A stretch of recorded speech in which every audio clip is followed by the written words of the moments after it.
Have you ever felt like your marketing agency proposal really knocked it out of the park, only to have your prospect put you off? It happens to all of us, probably more than we'd like to care to admit. You put tons of time and energy and effort into a stellar pitch and proposal, and then you're hit with the lackluster response, something like, let me talk to my partner, or let me see if we have the money, or my personal favorite, send me more information. Are these responses just a put off or simply objection that you can be flipped into more of a favorable response? Now in this video, I'm going to share with you the most common objections and how you can actually respond. How can you determine if their responses are a put off or an objection? Hey, I'm Jason Swenk, and in this video is part of our Agency Mastery Convert series. Sign up below at agencymastery360.com/convert to get the 4-part masterclass for free, along with all the resources and tools described in this video. Now, the best marketing sales people answer questions before they're asked. Be transparent by sharing the exact process and build more trust. Of course, questions and objections will still be raised, but if you answer 90% of the unasked questions, you're so close. That's when the salesperson comes through on an extra 10% and brings it really to the finish line. I firmly believe there are no bad agency client, there's only a bad prospect or a bad process. So how do you know if your prospect has a true objection or is just wasting your time? Now, there are some things you can apply to get to the bottom of things faster and easier, and you'll turn more of those no's into maybes, into yeses. So let's start with my personal favorite. Send me more information. Now, when your prospect gives you this line, it means one or two things. Either something's missing or you're just getting a nice blow off.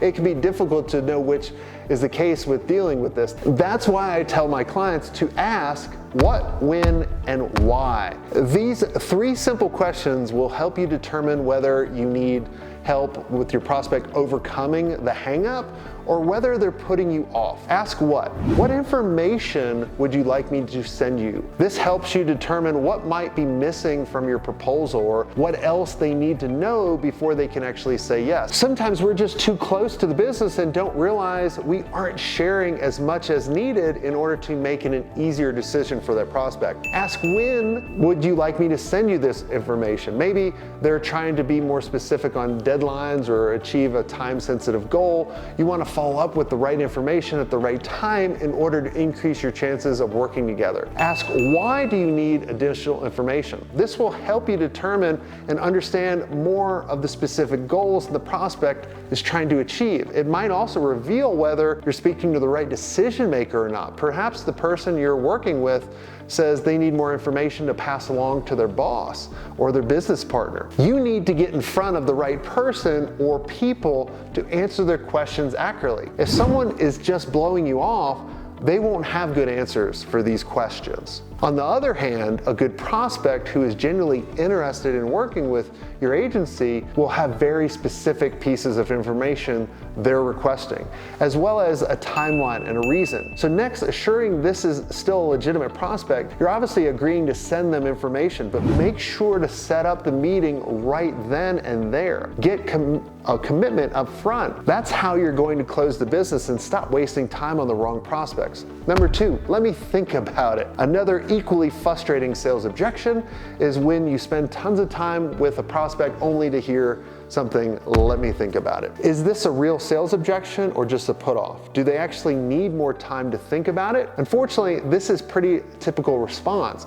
You and your team work hard to get a meeting, gather the information, create the proposal, and walk them through the plan just to hear something like lame, like, let me think about it, right? It's beyond frustrating. I know firsthand because it's a common put off for me and my agency sales team. So luckily, there's an easy solution that can be met with a couple upfront questions. Now, if it's put off, then your prospect just doesn't want to say no. They think they're just being nice, but really there's no intention of working with you. However, if it's a legitimate objection, and a lot of times it is, then you can actually prevent issues by gathering more information up front. When I hear this, let me think about it, usually it's due to one of 3 reasons. Number 1 is the prospect remains unclear about the plan. You may be using jargon that makes it unclear and confusing to the client when you actually should be talking to them about stuff they actually know. Number two, the prospect's unclear about the results. Remember, you're not selling your agency services to your prospect, you're selling them results. Do they understand how your solution will ease their pain or resolve their issues?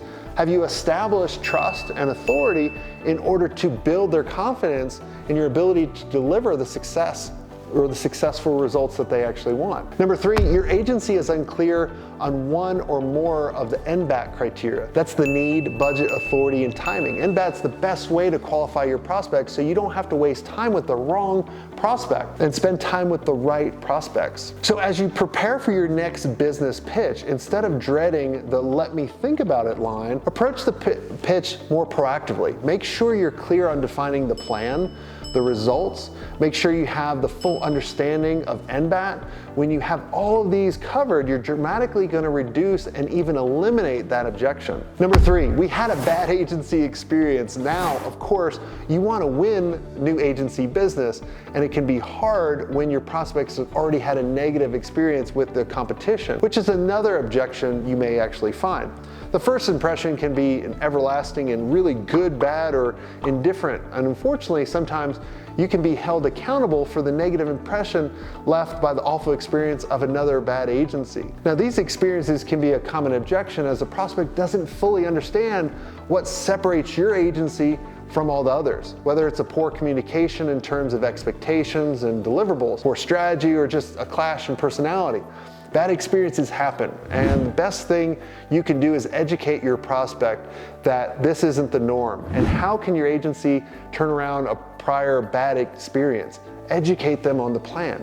Work with your prospects through the plan and educate them. Explain exactly how you're going to achieve their goal, ease their pain points, talk to them about what success looks like after working with you. Now, there's an inherent uneasiness when people don't know what to expect. But when there's a clear plan in place, your prospect can feel more confident and assured and inform them about the systems and process. Clear communication on what you do and how you do it in terms of phases with the prospect can help them understand. Make sure they fully understand the systems and the process for completing work. As a marketer, we can get excited about the ideas and work, but we can overwhelm the prospect by talking about so much jargon. Know and understand their 3 I's: issue, importance, and impact. What issue are they having? What's the impact of that issue having on their business? Finally, what's the level of importance, or what is the consequence if they don't actually address this issue? When the right prospects are fully educated, they will choose to work with you. But it requires work to build that relationship and that trust. Bottom line, that issue is important and impacting their business. They need it resolved, and if you're done your job of educating, it can be yours. The next time a potential client tries to blow you off based on judgment from a bad agency experience with another agency client, you know exactly what to do. The fourth most common objection that we hear is, do you have any references? Now, what if the prospect isn't asking about more information or for "let me think about it," but instead they're asking you for references? If it's ever happened to you, what have you done in this instance? Does it hurt or help to use past clients as references for new ones? The request for references is simple presence of doubt in the prospect's mind. If someone is asking for a reference, it means there's still something that they're uncertain about when it comes to working with you.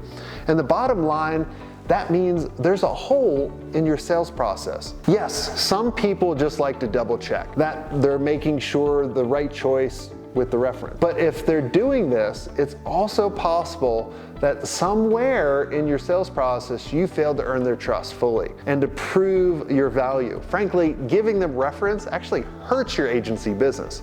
Here's why. You respect your client's time. When a prospect calls your client, it takes up their valuable time. They're spending time helping sell you when they should be using their time working on their business. Letting your prospect call your clients is a lack of respect for their time. Your strategies are your property, and a lot of prospects will move from asking questions about results to asking specific questions about your agency's strategies and processes. Now, these topics are intellectual property, and not knowing any better, your amazing clients might start giving away your secret sauce for free. I mean, like crazy. So this is what you can do instead of giving references. When a prospect asks, for a reference, counter-ask by asking more questions. What is missing for them?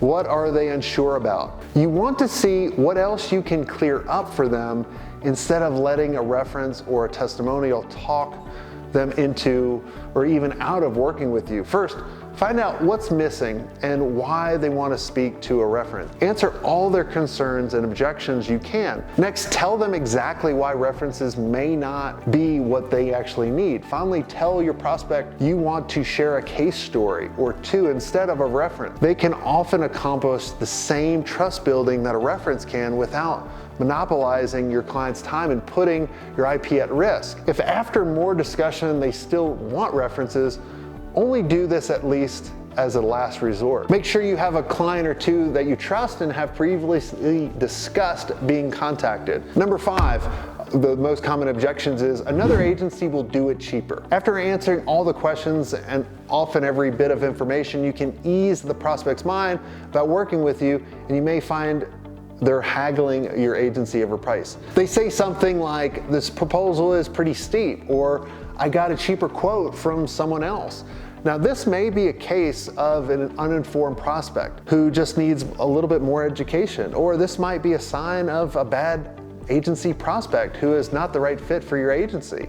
If price is a real issue, they might not be a good match for you. However, sometimes price is just a cover for a deeper issue. Ask yourself, is it really a pricing issue, or are they undervaluing the solution that you're going to be providing to them? Often, sometimes your prospects aren't fully educated on the value, and it turns into undervaluing what you're about to deliver for them instead of getting bent out on shape right away. So how do you combat the common price objection, right? Cheaper doesn't mean equal. Go back to the 3 I's, issue, impact, importance. Is the lower cost option really meeting the objectives of the 3 I's? You can get what you pay for. Ask the prospect why the other agency's proposal is so cheap, and let them think through the cost versus quality difference. Time is money. Often the cheaper option just makes more work for the client. Remind them saving money may end up costing them more time. Thinking through your price tag, right? The bottom line is sometimes prospects only see dollar signs and forget how to really scrutinize what they're getting. When you initiate conversations like these, it helps them second guess their gut reaction of going with the cheapest option. There are no such things as a bad agency client. There's only a bad prospect or a bad process. And if you have a bad agency client, it's only because you let them in. But when you tighten up your process and you weed out the bad prospects, you're only going to be working with the right clients that value your services and pay you what you're worth. So here's what you need to do now. Go to agencymastery360.com/convert so you can get access to all the resources in the masterclass and get access to all the other videos. And until next time, have a swank day.